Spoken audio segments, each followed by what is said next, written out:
Hi everyone, ako si John Ray Lampago at ngayon ating tatalakayin kung ano nga ba ang MSDOS commands. What are MSDOS commands? MSDOS commands are text-based instructions entered in the command line to control a computer's operations.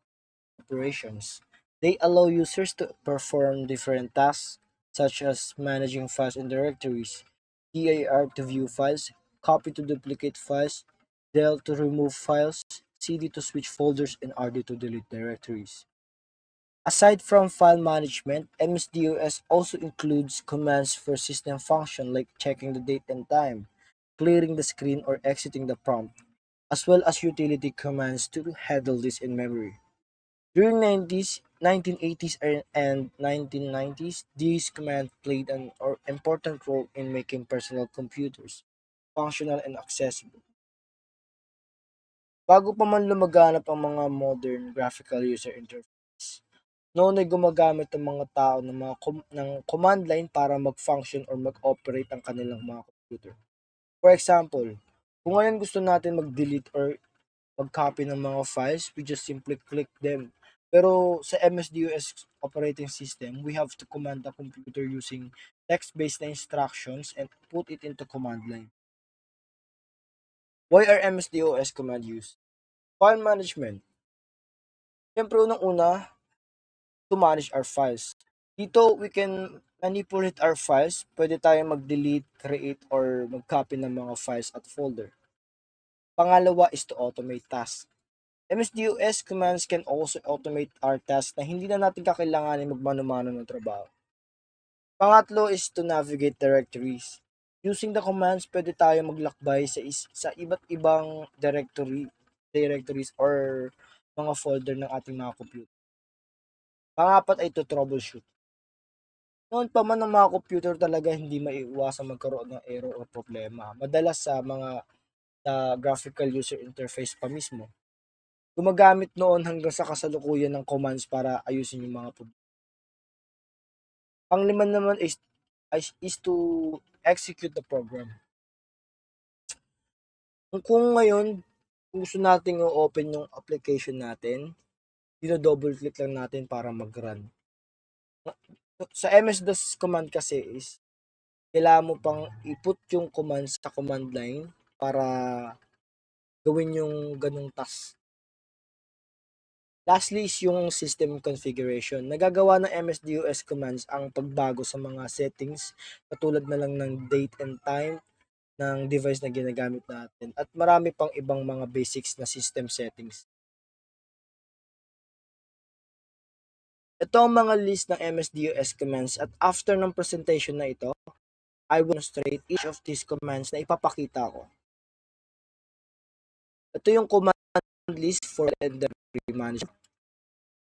Dito for command list for networks. Okay, conclusion. MSDOS commands were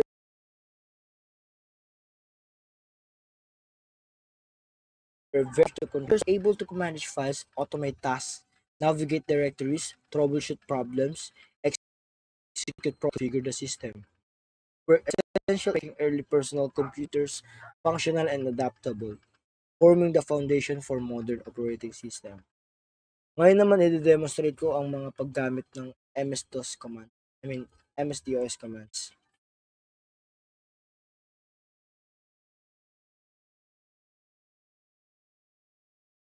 Okay, dito nilist out ko ang mga commands na gagamitin natin. Dito meron tayong tatlong category.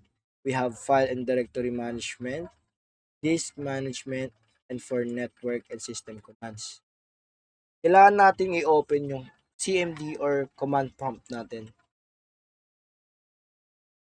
Unang-una meron tayong dir. Dito ipapakita lahat ng files at folder kung saan directory tayo nakafocus, which is yung QWERT. Pwede yan. Yan, pinakita lahat ng files at folder dito sa command prompt. Next, we have cd, changes the current directory. Dito is magpapabalik, pwede tayong bumalik or pwede rin tayong pumasok sa iba't ibang directories. Katulad na lang ng dito. Pwede, kung gusto natin bumalik dito sa users, lagyan natin cd, dalawang dot. At kung gusto naman natin bumalik dito sa QWERT, natin yung cd at yung pangalan ng directory. Next, meron tayong MD or creates a new directory. Dito, gagawa lang tayo ng directory or ng folder. Ngayon, pupunta muna tayo sa ating flash drive para konti lang yung laman. Ito sa ating flash drive, which is yung gagawa tayo ng MD and my folder. Ito yung pangalan ng folder na gagawin natin. Okay, ito na siya. Next, we have RD. Removes, deletes, or deletes a directory. Dito, obviously, magdi-delete lang tayo ng directory. Try natin i-delete yung ginawa natin kanina.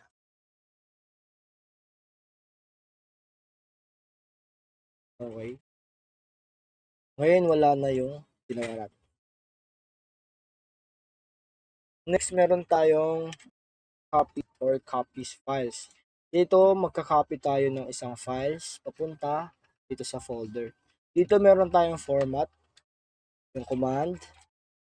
Sa tabi ng command is yung file na i-copy natin. Try natin i-copy itong new. Dahil nga doc siya, huwag natin kakalimutan na ilagay yung file type ng isang file. Then, sa tabi ng file is yung folder kung saan natin ipipaste yung kinopy natin. Try natin sa folder. Okay? Dito makikita natin yung kinopy natin. Next, we have deletes files. Dito, syempre, magdi-delete lang naman tayo ng files. Try nating i-delete itong new. Okay. Then, new. Huwag natin kakalimutan yung file type. Then, wala na. Already deleted. Next, meron tayong renames files. Dito, mag-rename lang tayo ng isang files. Try natin i-rename tong doc files or document files na may pangalang luma. Try natin palitan ng bago. Yung file na napapalitan natin. Then yung bagong name. Okay, bago na siya.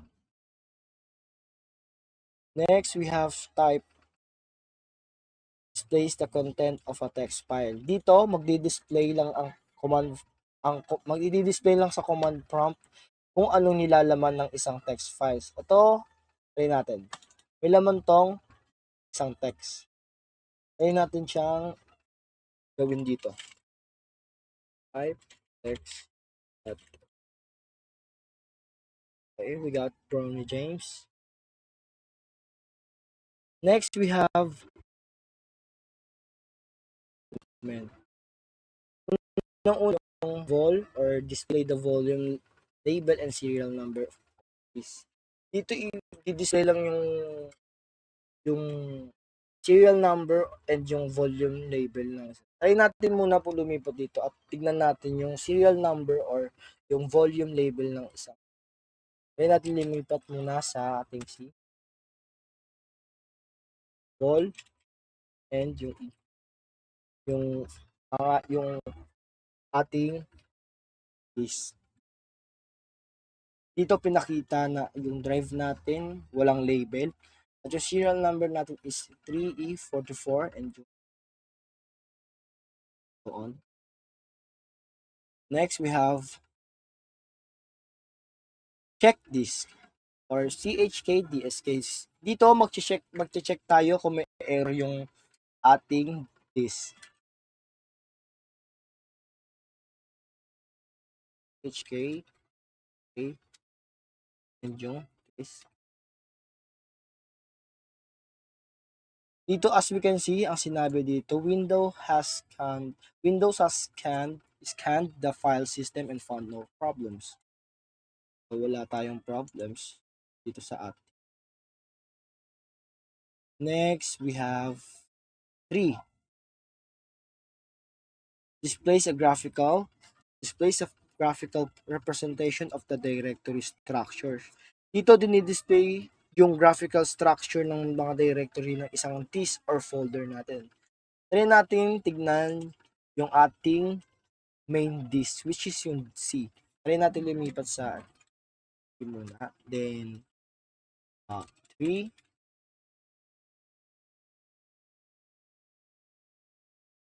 Okay, sobrang dami. Dahil ito yung main disk ng computer na ginagamit ko. Kaya ganyan siya karami. Next, we have attribute. Display or change the file attributes. Dito ito-testing natin itong text. Try natin siya, pwede natin siyang dito is ginagawa ay parang babaguhin lang ang attribute ng isang file. For example, pwede natin gawing read only ang isang text file. Dito, kung tignan natin sa properties, naka-uncheck yung read only. Pero pag pinomad natin yung attribute plus R at yung pangalan ng ating file. Oh. Ay, no. Mali tayo ng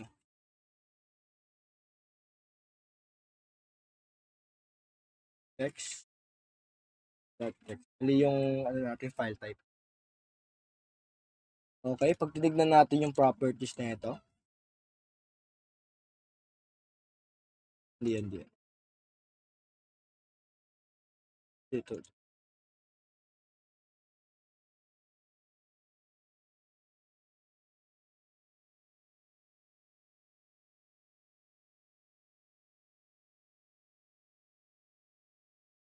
Bakit ganun? Ay, ito pala. Ayun, naka-check na yung checkbox ng read only dito. Next, we have dito naman tayo sa network and system commands. Una, meron tayong IP config. Pinapakita rito yung IP address ng device natin, pati na rin yung mga network settings. Kaya try natin yung okay. Dito makikita natin yung ating IP address. Hindi na rin yung iba. Meron tayong sumunod ay meron tayong IP address. Dito meron tayong task list. Displays a list of currently running tasks. Dito nililist out ang mga tasks na currently running na nakikita natin dito sa ating task manager. Tingnan natin. Task. Yan. Kung ano yung nakikita natin dito sa ating task manager, sa details, ito rin yung nandito. Pakinomad natin. Next, we have, post na natin. Maya. Okay, next we have task kill. Terminates one or more running tasks. Dito naman para i-eliminate ang isa o maraming program or try natin i-eliminate yung ano ba pwede. Try natin yung copyleft. Okay. Okay, try natin yung copyleft. Dito yung format dito is hindi yung pangalan ng isang program, kundi yung PID or yung process ID. Try natin i-delete yung terminate yung copyleft. ASCII. Then yung PID is yung 9396.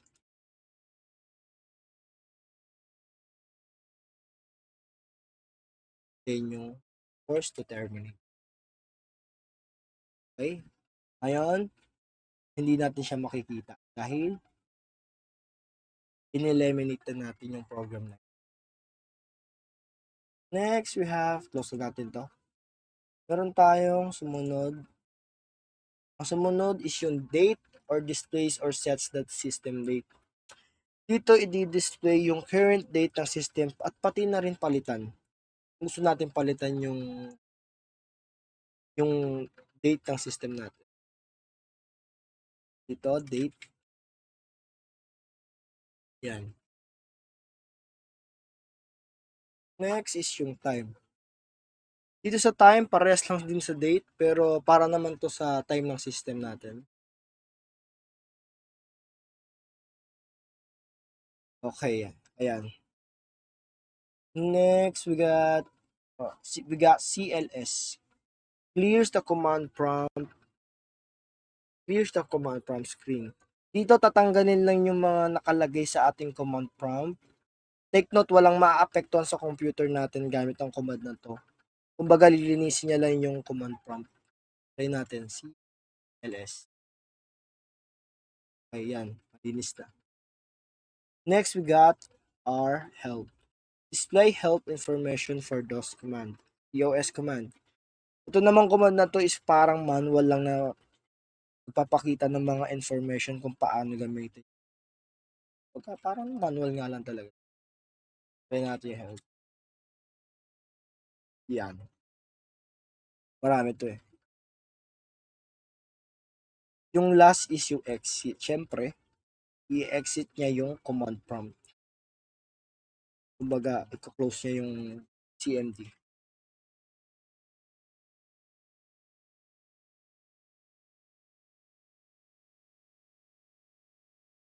Okay.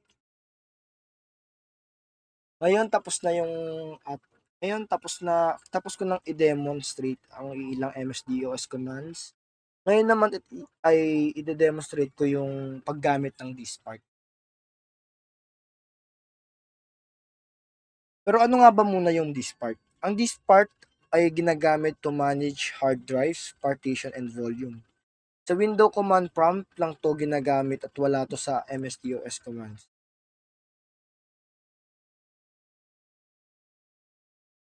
Bubuksan natin ulit yung ating CMD or command prompt, but this time is iraran natin as administrator.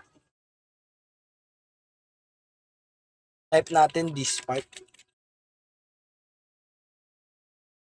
Then ito-type din natin next is yung list disk para i-list out lahat ng mga disk na kung anong meron ang computer. Ayan, meron tayong dalawang disk. Dito sa unang disk is meron tayong 238 gigabyte na size. Ito yung hindi natin papakialaman dahil ito yung main hard drive. Dito tayo ngayon sa disk 1 or yung aking USB flash drive. Select disk. This one is now the selected disk. Ngayon, i-clean natin ating disk.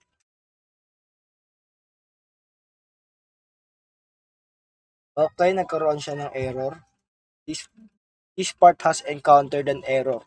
Access is denied. Pero pwede pa rin naman natin siya gawan ng partition pa rin. Create partition. Primary. This part succeeded in creating the specified partition. Ngayon, ipo-format na natin. Format FS FAT32 para mabilis. Okay, meron na. Then assign.